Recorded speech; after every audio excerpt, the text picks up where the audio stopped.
kita share screen ya. Ya, baik.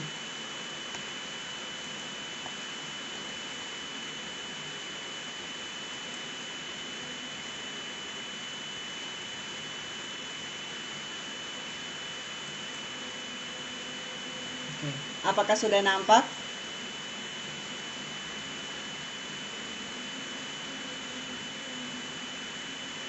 Sudah, Bu, sudah. Oke. Ya, selamat sore Bapak dosen, Pak Munir, Dr. Munir, dan selamat sore juga buat teman-teman mahasiswa yang kekasih dalam Tuhan. Sore hari ini saya akan mempresentasikan tentang tugas saya dengan judul yaitu Pemerintahan Allah dalam Kitab Obaja. Yang pertama adalah konsep pemerintahan Allah dalam Perjanjian Lama. Ini secara garis besar, saya tidak akan jelaskan panjang lebar karena waktu, dan tadi sudah dijelaskan oleh Pak dosen di awal. Ya, jadi kita bisa lihat di sini bahwa pemerintahan Allah dalam Perjanjian Lama itu ada di dalam semua kitab Perjanjian Lama. Jadi semua kitab dalam Perjanjian Lama itu berisikan tentang konsep kerajaan Allah. Dan di dalam Perjanjian Lama juga itu konsep pemerintahan Allah itu sangat jelas ya.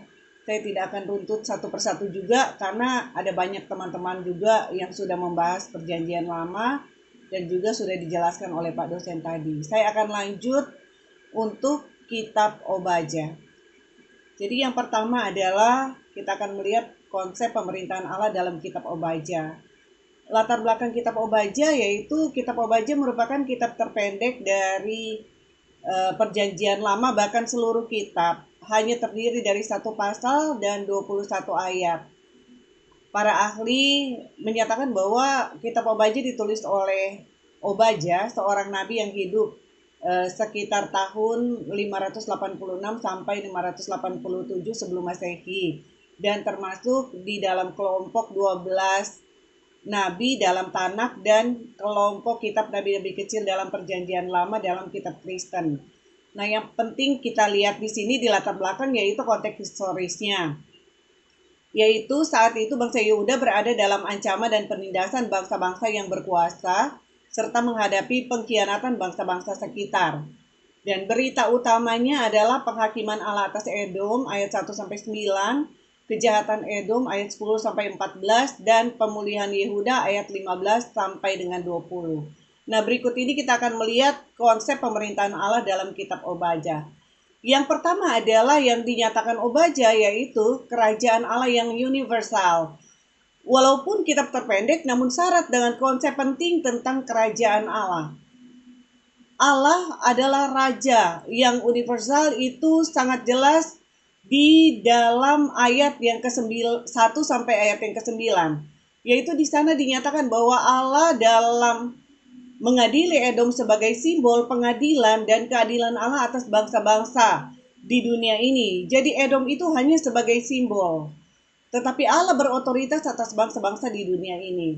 Kemudian sebagai raja yang universal, Allah memegang kendali atas sejarah, status, perkembangan, perluasan, posisi, kekuasaan, serta kekuatan bangsa-bangsa di muka bumi ini. Itu nyata di ayat yang kedua, yang dinyatakan bahwa engkau kecil atau engkau besar. Ya, di situ sangat jelas bahwa Tuhan yang mengendalikan segala sesuatu. Kemudian, pernyataan yang selanjutnya yaitu di Gunung Sion, sebagai simbol pusat pemerintahan Allah, merupakan sumber keselamatan bagi Israel, sekaligus sumber kemusnahan bagi Edom, menunjukkan otoritas dan kedaulatannya sebagai raja atas bangsa-bangsa yang berkenan dan yang tidak berkenan di hadapannya.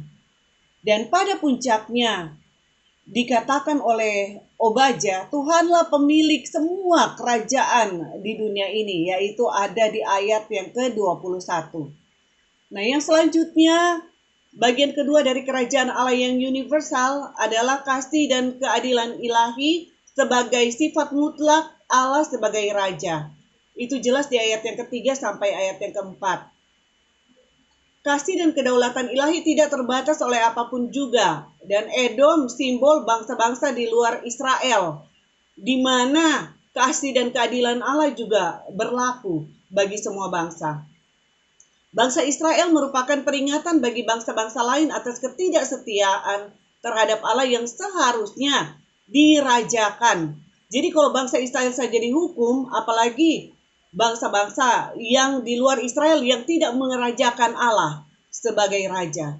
Dan hukuman bagi bangsa-bangsa, dalam hal ini Edom, yang menindas bangsa Israel ketika dalam proses pemurnian dan pemulihan Allah melalui pembuangan. Kemudian ada janji akan tindakan keselamatan, pemulihan, dan pengudusan secara holistik atas Yehuda, yaitu secara fisik, tanah dan wilayahnya akan kembali. Secara sosial, mereka adalah orang buangan, tetapi mereka ketika kembali, kehidupan sosial mereka dipulihkan. Secara mental, mereka mengalami penindasan dan ancaman, dan Tuhan memberikan perlindungan kepada mereka. Dan secara spiritual, hubungan dengan Allah dipulihkan. Juga Allah menjanjikan kepada mereka kemenangan untuk menghadapi bangsa-bangsa yang menindas mereka. Yang selanjutnya adalah, yang ketiga adalah kepemimpinan ilahi melalui manusia pilihannya di ayat yang ke-18 dan ayat yang ke-21. Di sana ada kata para penyelamat di ayat yang ke-21. Dan di ayat 18, kaum keturunan Yakub dan kaum keturunan Yusuf. Kitab Obadya ini lebih menekankan Allah sebagai raja daripada kepemimpinan manusia. Namun Obadya tetap menunjukkan kepemimpinan kolektif sebagai pelaksana dari kepemimpinan atau pemerintahan Allah. Jadi manusia tetap dilibatkan Allah di dalam pemerintahan Allah. Yang selanjutnya adalah penyataan kerajaan kekal Allah. Ada dua kata di sini yang saya garis bawahi, yaitu yang pertama adalah Gunung Sion ayat 17 dan ayat yang ke-21, yang juga disebut Yerusalem, kota kudus Allah, sebagai simbol kerajaan Allah yang kudus, tempat pemerintahan Allah yang kekal, penegakan keadilan Allah. Gunung Sion merupakan kerajaan spiritual yang tidak kelihatan namun menjadi kelihatan melalui bangsa Israel. Jadi kata Gunung Sion yang diangkat oleh Obadya ini lebih kepada kerajaan yang bersifat spiritual. Dan yang kedua adalah hari Tuhan. Kerajaan Allah berhubungan dengan hari Tuhan, dan itu tidak bisa dipisahkan satu dengan yang lain.